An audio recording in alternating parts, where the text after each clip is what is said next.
Olá, muito boa noite para você. Está começando o Jogo do Poder desta noite com o deputado federal Luiz Carlos Rauli, do Podemos Paraná. Fique com a gente.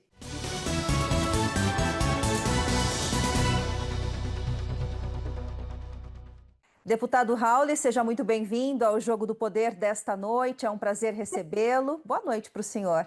Boa noite, Karina. Muito obrigado. Um prazer, né? Até retomando o nome Jogo do Poder, muito bom. Parabenizo você e a CNT, né? Toda a família Martinez. Um prazer muito grande e a toda a equipe técnica. Estamos aqui para conversar dos assuntos do país. Está pegando fogo Brasília, os Estados Unidos. Então, não é só a guerra lá contra o Israel, o Irã e a Palestina, né? Nem Ucrânia e Rússia, mas aqui está uma guerra, né? De diplomacia, de barreiras, né? De taxas. Mas vamos falar de tudo isso um pouquinho. Muito bem, muito obrigada, deputado. E é justamente, sobre essa guerra comercial que nós começamos então a nossa conversa, o nosso bate-papo, deputado. Esse que inclusive é o assunto mais comentado da semana, a taxação que o presidente Donald Trump impôs sobre o Brasil. Nesta semana, Trump endereçou uma carta ao presidente Lula em que ele anunciou um tarifaço de 50% sobre os produtos brasileiros. Entre outras coisas, nesta carta também acabou envolvendo questões políticas, o próprio Supremo Tribunal Federal e, segundo especialistas, houve inclusive uma quebra de protocolo diplomático. Gostaria que o senhor comentasse, então, um pouquinho deste cenário, desta situação toda. Pois é, eu, como deputado federal, participo de duas comissões permanentes: a Comissão de Finanças e Tributação, desde o meu primeiro mandato, estou no oitavo mandato, e da Comissão de Relações Exteriores e Defesa Nacional. Sempre participei das duas comissões, fui presidente das duas comissões, presidi o Parlamérica, que é um fórum de parlamentos dos 35 países das Américas, e sempre tive uma relação internacional muito forte, principalmente com os Estados Unidos. Eu presidi o grupo Brasil-Estados Unidos por mais de 10 anos, as relações políticas, comerciais, culturais.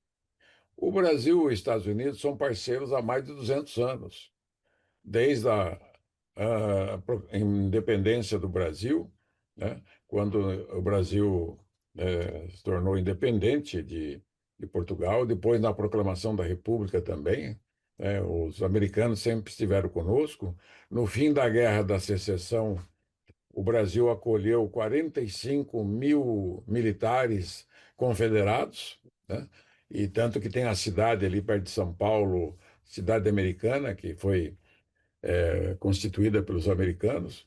Então, as nossas relações comerciais Brasil e Estados Unidos são superavitárias para os Estados Unidos no comércio e na balança de pagamentos também muito superavitária para os Estados Unidos e deficitária para o Brasil. Então, nós somos parceiros comerciais, parceiros culturais, somos americanos, né? Amamos a América como um todo, né? Os 35 países das Américas, né? E temos muita identidade cultural e étnica com os Estados Unidos, porque nós, duas nações, somos as mais solidárias e fraternas do mundo. Brasil e Estados Unidos, com 350 milhões de habitantes, Estados Unidos, o Brasil com 200. Nós acolhemos os povos, as etnias da África, da Europa e da Ásia e juntou-se aos nativos daqui, né? As populações nativas. Então, nós temos muita semelhança.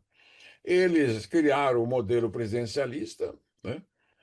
Diferentemente da Europa toda, que adotou o regime parlamentarismo com rei, com rainha, com presidente, né? Então, semi-parlamentarismo, semipresidencialismo. E o Brasil adotou o mesmo modelo, copiou a Constituição americana, né? E nós temos o nosso processo democrático e de desenvolvimento mais atrasado do que o dos Estados Unidos, porque a colonização americana, né, ela foi mais precoce, o desenvolvimento mais precoce, mais próxima da Europa. Então, eles tiveram um desenvolvimento mais precoce. E são a maior nação do mundo. Então, e a nação mais poderosa belicamente do mundo. Então, essa briga Trump e Lula é uma briga de ideologia insuflada por informações falsas dos dois lados, né? O Trump está se assessorando com o filho do ex-presidente Bolsonaro, o ex-deputado Eduardo, né, Bolsonaro, e eu sei mais quem, porque em tudo temos conexão, né? Somos parceiros, somos amigos. Fomos para a Segunda Guerra Mundial juntos, o Brasil, as nossas tropas brasileiras, né? Nossos pracinhas lutaram ombro a ombro com os americanos nos campos da Itália, onde ajudamos a reconquistar a Itália nas grandes batalhas. Se você vê o mapa, os americanos e os brasileiros estavam na vanguarda. Aliás, eles colocavam o brasileiro na ponta da ângulo de invasão, né, para a tomada da Itália, expulsando os alemães. Então, o Brasil tem muita relação e é muito estranho que isso aconteça por problemas de ideologia, né? Os extremos estão brigando e nós, os brasileiros de verdade, a produção rural, industrial, comercial, o povo que está empregado na produção rural, industrial, comercial, estamos estupefatos com tudo isto, né? O Lula não enverga e nem o Trump não enverga. Agora, quem que é o mais poderoso? Né? Estados Unidos. Somos interdependentes, né?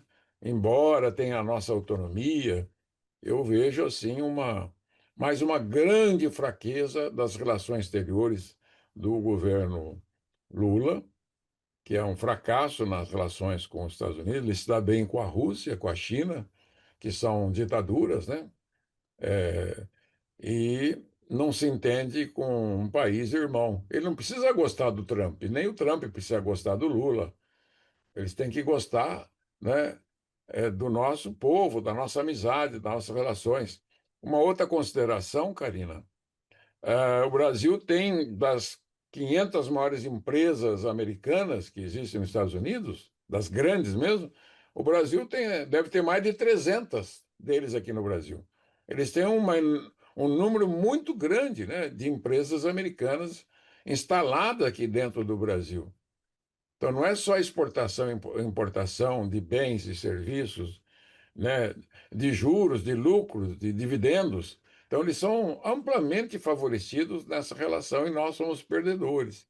E essa taxação vai matar o proprietário rural brasileiro, o empregado, né, a indústria brasileira. Eu acho que o presidente Lula falou demais na reunião dos BRICS, falou o que não devia, extrapolou nas conversas. E ele tem que se acertar de uma maneira ou outra, se não pedir desculpa, porque o homem lá é muito difícil, né? Ele tem a chave do cofre do mundo e do poder bélico do mundo. Então, o presidente Lula, me desculpe, mas ele provocou essa situação, né? Não estou falando que eu não sou de um lado direito nem esquerdo, nós somos brasileiros de verdade, que amamos esse país, temos pés no chão, os olhos para o futuro, né? Queremos as relações internacionais com a China, com a Rússia, com os Estados Unidos, com a Europa. Claro que eu dou preferência das relações comerciais, culturais com os Estados Unidos e a Europa, porque é o nosso padrão de vida. Somos somos república, somos democracia, né? Ao contrário do que a carta do Trump diz, né? Nossa democracia, embora não seja uma obra-prima, mas é a nossa democracia, com seus acertos e com seus erros. Muito bem. Deputado, o senhor acha que agora vai ser necessário, na verdade, um jogo de cintura muito grande por parte do Executivo brasileiro e do próprio Congresso para essa negociação acontecer de uma forma, da melhor forma possível, até para amenizar, não é, todos esses respingos que a economia brasileira pode sofrer? Nesse jogo de poder, nesse estique e puxa político, o senhor acredita que o Brasil pode se sair bem nessas negociações com Donald Trump? Olha, está muito ruim para nós se entrar as tarifas em agosto, 1º de agosto. Então, nós temos aqui esse mês, né, para consertar esse estrago, né, de relações pessoais. Não são relações entre países, são relações de pessoas. Pessoas do governo do Lula, partidário deles, vivem xingando o Trump e os Estados Unidos, né? Então é muito ruim, né? É uma, é uma, é uma decisão inusitada, né? Que o mundo nunca viu, né? Um presidente de um país como os Estados Unidos que tem 30% do PIB mundial, né?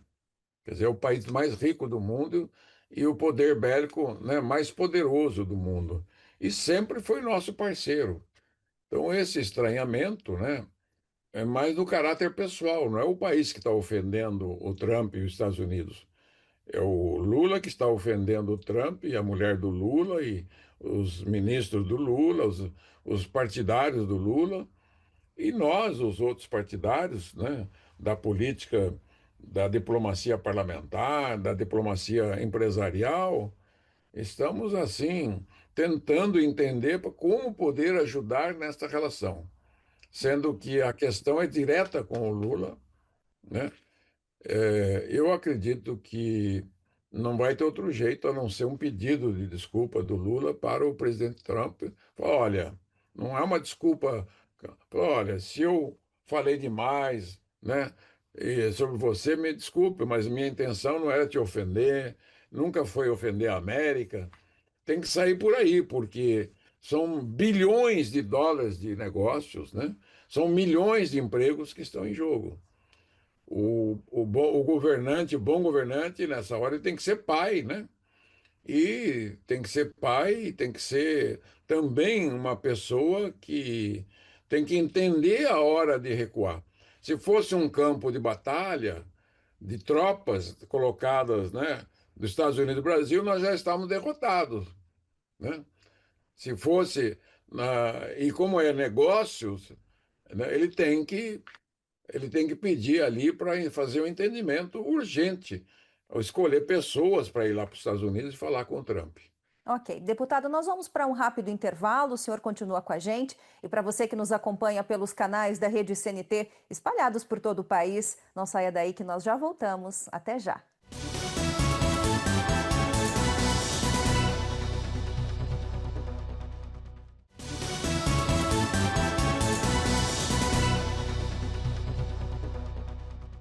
Estamos de volta com o Jogo do Poder desta noite. Hoje o nosso convidado especial é o deputado federal Luiz Carlos Rauli, do Podemos, Paraná.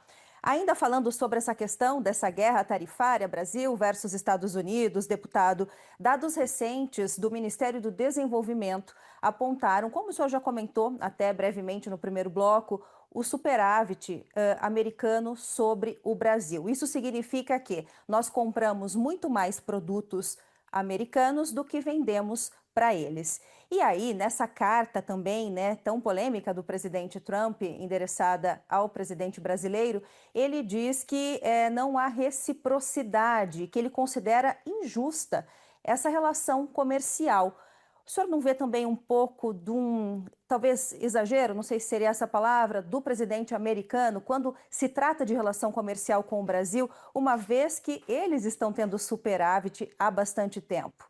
Olha, eu já estive muitas vezes na Casa Branca, no Parlamento americano, muitas vezes nos Estados Unidos, e a diplomacia, né, o Departamento de Estado sabe muito bem esses números de cor e salteado. Se há uma coisa que os Estados Unidos têm de muito bom, são as estatísticas. Então, alguém, né, está influenciando, né, negativamente o presidente Trump, como aqui no Brasil pode acontecer com o presidente Lula, né? Então, quem que está lá nos Estados Unidos falando mal do Brasil nesse momento e falando mal do Lula? É o filho do Bolsonaro, o Eduardo, que é um deputado como eu, né, que se licenciou. Então, é ele que está provocando isso, objetivando essa briga da, do Bolsonaro e etc.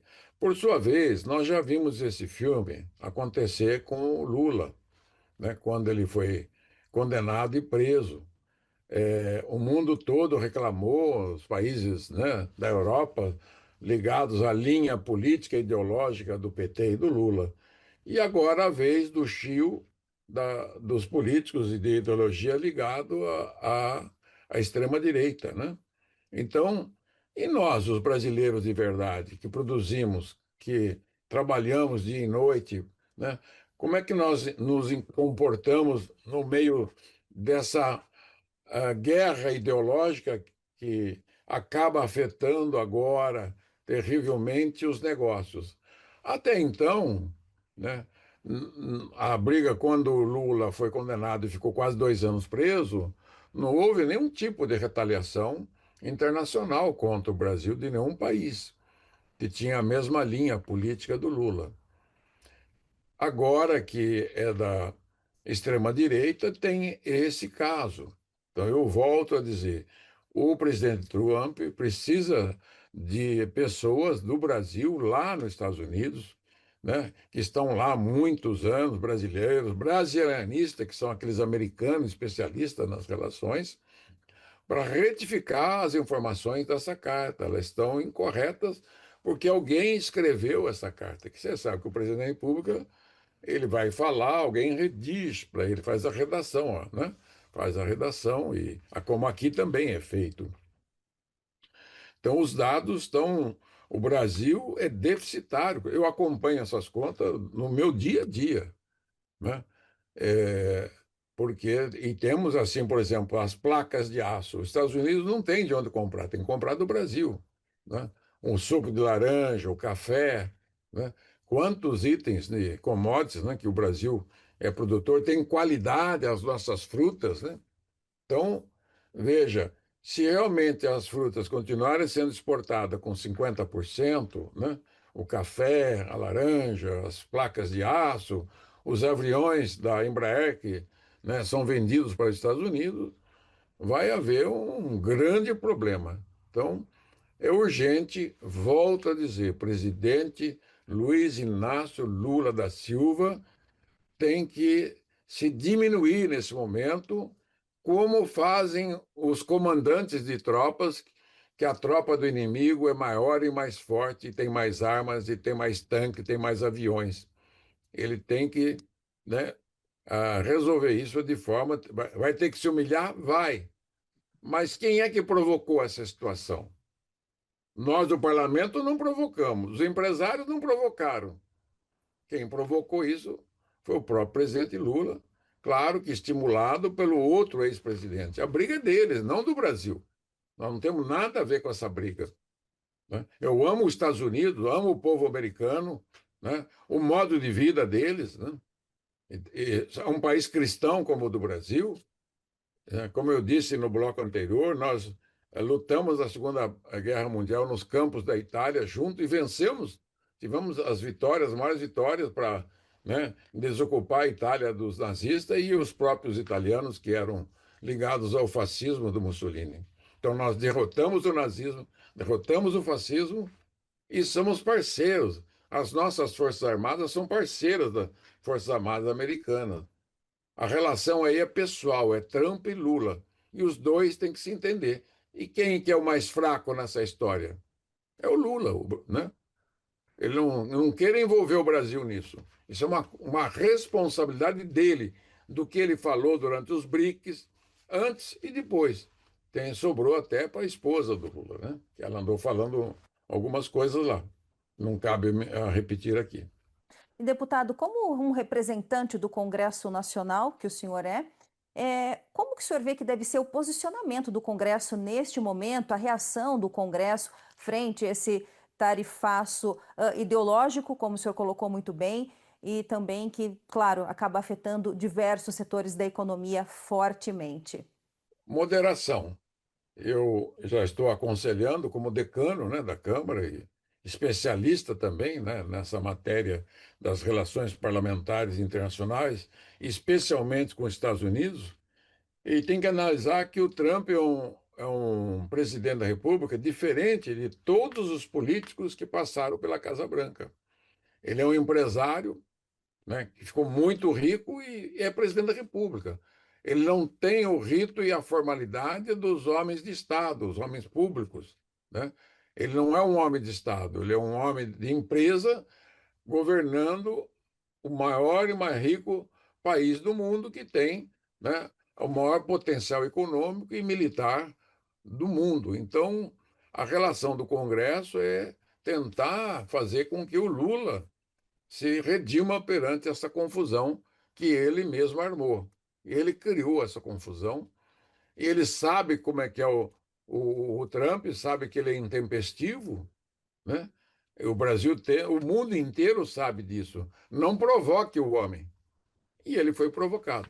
Tá certo. Deputado, nós vamos para mais um rápido intervalo. Para você que nos acompanha aqui no Jogo do Poder, não saia daí que nós já voltamos. É bem rapidinho. Até já.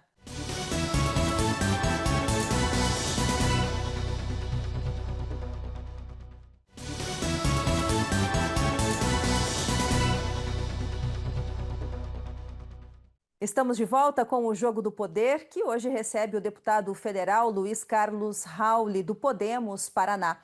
Deputado, agora nós falamos um pouquinho sobre o IOF, o Imposto sobre Operações Financeiras. Recentemente, o Congresso derrubou o decreto do presidente Lula em que aumentava as alíquotas para este imposto. Esta que, inclusive, foi considerada uma grande derrota, não é, do Executivo no Congresso Nacional. E claro que houve uma movimentação muito grande em torno deste tema. Inclusive, o caso agora foi parar no Supremo Tribunal Federal e que convocou, por sua vez, uma audiência de conciliação entre os poderes. O senhor acredita que esse seja o melhor caminho? Como que o senhor vê essa situação? Primeiro da derrota, né, no Congresso para derrubar esse decreto. O caso vai parar agora no Supremo com muita articulação política dos ministros e tudo mais. Agora vai ser uma decisão, uma conciliação. Acho que é bem essa palavra mesmo, né? Primeiro, quem é o IOF? O IOF é um filho bastardo da CPMF. A CPMF foi derrotada no governo Lula, não renovada, porque é um imposto de péssima qualidade que atingia todos os empréstimos, né? Todas as transações bancárias e prejudicava o povo, a CPMF. E o IOF foi criado depois dessa, né, derrota da CPMF pelo próprio, né, governo, que eu chamo de filho bastardo. Ele é um imposto tipo chupa-cabra. Ele só tributa quem está devendo, né? Cheque especial, cartão de crédito, se vai tomar dinheiro emprestado. E o decreto do presidente Lula extrapolou, quis tributar um monte de coisa. O IOF, ele é um imposto da base de consumo. Todos os impostos e contribuições tributárias e previdenciárias da base de consumo vão para os preços. Não adianta ele dar um tiro na empresa, ela vai parar lá no preço do produto da empresa, que é tributar lá. Então, o IOF, assim como o ISS, ICMS, IPI, PIS, COFINS, são tributos da base do consumo de bens e serviços que, quando cobrado das empresas, as empresas colocam esse imposto nos preços dos bens e serviços produzidos e vendidos aos consumidores finais. Quem paga é o povo. Então é da pior espécie. Ele errou na mão, na medida, porque ele tem vários outros projetos em tramitação do imposto de renda, que ele pode resolver todo o déficit fiscal dele no imposto de renda, né? Ele não se atreve a tributar rico, ele só quer saber de tributar os pobres. E para tributar pobre é mais fácil, que ele não reclama que está dentro do preço. Então nós derrotamos mesmo o IOF e a pedido dele, né, do partido dele, que é o PSOL, que é uma filial do PT, foi ao Supremo. Eu entendo que aí está estabelecida uma crise, né? Não é do tamanho do Trump e do Lula, mas é uma crise muito grande de poderes. O Congresso não aceita ser tutelado nem pelo Executivo, nem pelo Judiciário, né? O Congresso tem que ser altivo na tripartição de poderes, né? Concebido, quando foi concebida a tripartição de poder executivo, legislativo, judiciário, Montesquieu, né? Definiu muito bem, harmônicos e independentes.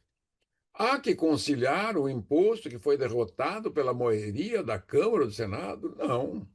Tem que começar outra etapa. Ele pode até editar um outro decreto. Quer tributar os ricos? Tem um projeto meu lá, de IOF, que eu apresentei para trucar em cima do projeto do Lula, tributa aqueles que estão ganhando bilhões, quase 1 trilhão por ano de juros da dívida pública, né? Está dando quase 1 trilhão e pouquinho por ano o juro de 15% da Selic. Tributa para tirar dois, três pontos dele e zero o déficit público. Não venha tributar outros bens e serviços que nós não aceitamos. Então, agora vamos ver qual vai ser a decisão de conciliação, né? O governo tem na mesa lá na Câmara, está na pauta, projeto de minha autoria e do senador Roberto Rocha de atualização patrimonial da declaração de bens do imposto de renda das pessoas físicas e jurídicas. Se ele aprovar esse projeto e a alíquota for baixa, ele pode arrecadar esse ano 20, 30 bilhões, né, a mais. Tem outros projetos do corte linear dos incentivos fiscais, que é do senador, do deputado Mauro do Ceará, né? Benevides, Mauro Benevides, que eu apoiei, estou defendendo. Então, ele tem outras alternativas, né? Até o próprio projeto do imposto de renda, ele pode fazer um aumento da alíquota do imposto de renda dos que ganham acima de 50, 60 mil por mês, né? Que está na mesma alíquota de quem ganha 20 mil, 30 mil, fazer um alíquota adicional para cima, e ele pode cobrar um pouquinho do dividendo. E aí ele supre a necessidade de receita dele. Deputado, fica muito claro que há sim espaço para corte de gastos por parte do governo federal. Gostaria de saber a sua opinião. Onde está o verdadeiro gargalo, né? Se o senhor pudesse pontuar por onde começar essa redução de gastos por parte do executivo, por onde o senhor começaria? Começaria pelos juros e pelas renúncias fiscais. Só de juros, o governo está pagando 1 trilhão por ano, 8, 9% do PIB. E de renúncias fiscais, né, em torno de 800 bilhões, 6 a 7% do PIB. Esses são os dois maiores gastos. O da renúncia fiscal ele não entra na contabilidade, mas ele é dado, ele é cobrado das pessoas, das famílias. Então, o gasto efetivo é dos juros da dívida pública. Os demais gastos são mais difíceis, porque você tem a folha de pagamento dos 40 milhões de pessoas aposentadas, né, que vence todo mês. Tem 13 salários por ano, custa 1 trilhão. Esse ano vai custar mais ou menos 1 trilhão e 100, 1 trilhão e 200. Esse é o maior gasto que o país tem, dá em torno de 10% do PIB brasileiro. O segundo gasto é a educação, terceiro a saúde. A educação é obrigatório, o governo federal, gastar 18% com a educação, né? Os estados 25%, o município 25%. A saúde, o governo federal é obrigado a gastar em torno de 12%, né, da sua despesa pública, arrecadação, os estados 12% e os municípios 15%. Só que os municípios gastam mais de 20%. Aí você vem 3% do PIB, 10% da arrecadação são os tributos cobrados e transferidos para os trabalhadores, como o Fundo de Garantia, o PIS/PASEP e o Sistema-S. Então, aí você tem os demais gastos do governo com o poder legislativo, judiciário, com, com os ministérios da Defesa Nacional, Segurança Pública, né? Segurança Interna, Defesa Nacional, Relações Exteriores, Ministério do Esporte, enfim, esses são os gastos, né? Principais. É muito difícil fazer corte porque essas despesas já vêm sendo objeto de análise para corte todos os anos. Cada presidente que entra já tem. Os estados também têm o mesmo comportamento. Mas, de qualquer maneira, eu digo assim: se você reduzir a taxa de juros, em cada ponto que você reduzir, representa 55 bilhões de economia. Cada ponto da taxa de juros que está em 15, né? E, segundo, a renúncia fiscal é um ônus que vai sobre os preços. Quem paga essa renúncia fiscal é o povo, assim como ele paga o imposto e paga o juro também. Os juros cobrados das famílias e empresas este ano chega também perto de 1 trilhão. 1 trilhão do governo e 1 trilhão. O sistema bancário, financeiro e os rentistas cobram do governo e do povo brasileiro, dos empresários, 20% do PIB de juros. Aí você tem mais quase 10% do PIB de renúncias fiscais, né? Então, tem que ter aí realmente. E o governo Lula não é o mais indicado para isso, né? Ele já é um governo viciado, né? Já vem de 2 mandatos, é o terceiro mandato, não faz as coisas por completo, faz pela metade, ele fica fazendo, né, meia sola em tudo. ele manda o projeto de imposto de renda e não, só para propor para reduzir a tributação daquele que ganha até 5 mil, e não explica que o povo já não paga até 3.200, não paga nada de imposto de renda. Então, ele está fazendo um compromisso eleitoral. Ele não está reformulando o imposto de renda, a tributação dos ricos, que pagam metade de impostos que pagam os pobres no Brasil.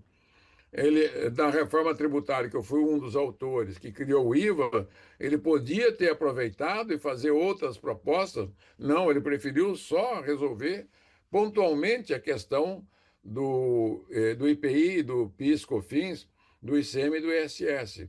Então, é um governo de improviso. Aliás, o Brasil vem sendo mal governado, né, desde há mais de 20 anos, né, muito mal governado. E eu tenho que olhar para o futuro. Eu vejo o estado do Paraná muito bem governado pelo governador Carlos Massa Ratinho Júnior, né? E não me conformo, né? O Paraná sempre teve bons governadores, né?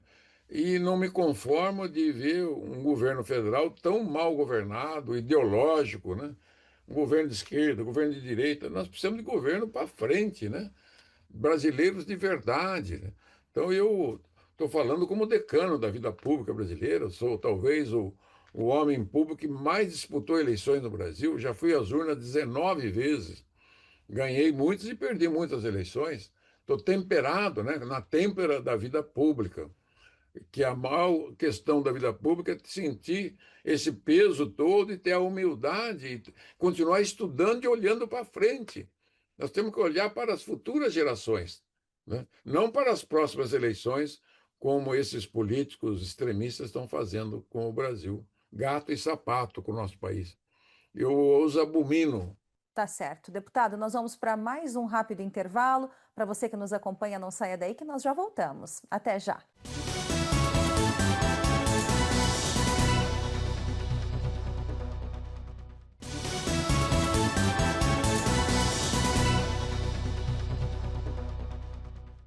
Estamos de volta com o Jogo do Poder, com o deputado Luiz Carlos Rauli, do Podemos, Paraná. Deputado, agora eu queria que o senhor comentasse sobre um projeto seu em que o senhor propõe a retirada de circulação, a retirada gradual de notas de R$ 100 e R$ 200. Gostaria de saber por quê, qual que é o embasamento para esse projeto. A minha pergunta é a mesma para o Banco Central, para o Congresso. Por que foi editada a nota de R$ 200 se ninguém, nenhum brasileiro usa? Muito raramente um brasileiro tem no bolso, na carteira, uma nota de R$ 200. E discutimos muito isso em todo lugar. Quem que tem essa nota de 200 hoje? O contrabandista, né, o traficante, o sonegador, o corrupto, né, dos dois lados, ativo e passivo. Então, uma nota que veio para satisfazer a vaidade do governante da época, né? Que você sabe que toda nota de dinheiro tem assinatura do ministro da Fazenda e do presidente do Banco Central. Então, é uma vergonha. Eu já, já esperneei de tudo, queria que eles pagassem o prejuízo que deram ao país com essa nota. A nota de 100, né, ela é mais usada. Mas, mesmo assim, é alvo do interesse de falsificação, né? Como a nota 200, como ninguém viu, ele pode ser falsificada facilmente. E a nota de 100, com o avanço da tecnologia, os cartões de crédito, o Pix é um sucesso, né, mundial. O Brasil hoje é exemplo para o mundo. Então, e com a nova tributação que vem em 2027, vai ser toda eletrônica, né? As compras e vendas terão que ser todas eletrônicas, porque se houver compra e venda em dinheiro, em espécie, tem que haver uma fiscalização muito grande. Então, pensando, né, na segurança das pessoas, das famílias, pensando que tem muitas notas falsificadas, nota que você não vê comumente, você não sabe que cor que ela é, que tipo que é. Você põe uma nota bonita de 200 uma pessoa, você engana ela facilmente, né? Então, eu penso o Brasil, penso o interesse do nosso povo, penso na maioria das pessoas. E a nota de 100 ainda é utilizada, mas com o tempo, por isso que eu coloquei um cronograma. Primeiro, eliminar a nota de 200.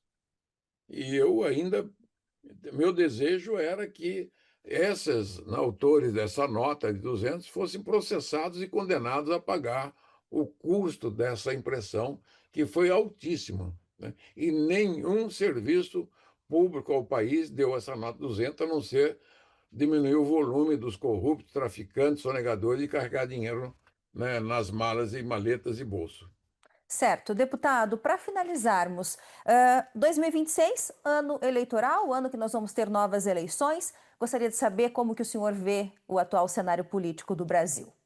Eu sou aliado do senador Álvaro Dias, do Podemos Nacional, a nossa Renata Abreu, nós estamos, né, estaremos com o candidato de centro-direita, né? Eu, pessoalmente, estou torcendo para que esse candidato seja uma pessoa, né, um brasileiro de verdade, moderado, centrado, tipo do Tarcísio, tipo do governador Carlos Massa Ratinho Júnior. Aliás, como o Carlos Massa Ratinho Júnior está há mais tempo no governo, já foi deputado, né? Foi secretário de Estado, tem uma experiência pronta, né? Está prontinho para ir para frente. As outras candidaturas do centro-direito assim, não vejo como viável, do governador de Goiás, governador de Minas, né? A candidatura da esquerda, ele só tem o Lula. E o Lula vai para 82 anos, né? Eu acho muito difícil. Né? Quer com quer, né? Acho que não está batendo mais, né? Imagina só essa bagunça que ele arrumou com o Trump, né? Olha a confusão mundial que ele arrumou e o prejuízo que pode dar para o Brasil, né? Então, eu acho que a visão. E aqui no Paraná, na condução do governador, se eu, né, torço por uma aliança com o nosso partido, Podemos, do senador Álvaro Dias, comigo e com as outras lideranças, para caminharmos juntos no Estado e nacional, né? Tenho muita expectativa de que isso dê tudo certo. Muito bem, deputado, em nome da Rede CNT, eu agradeço a sua participação no Jogo do Poder desta noite. Foi um prazer recebê-lo. Muito obrigada e até uma próxima oportunidade. Eu que agradeço, que Deus abençoe, né? O nosso Paraná e o nosso querido e amado Brasil. Por hoje é só, nós ficamos por aqui. Muito obrigada pela sua companhia. No próximo domingo, um novo convidado aqui no Jogo do Poder. E você pode acompanhar essa entrevista ou outras anteriores através do nosso portal redecnt.com ou então pelo app CNT Play. A gente se vê na próxima semana. Boa noite. Até lá.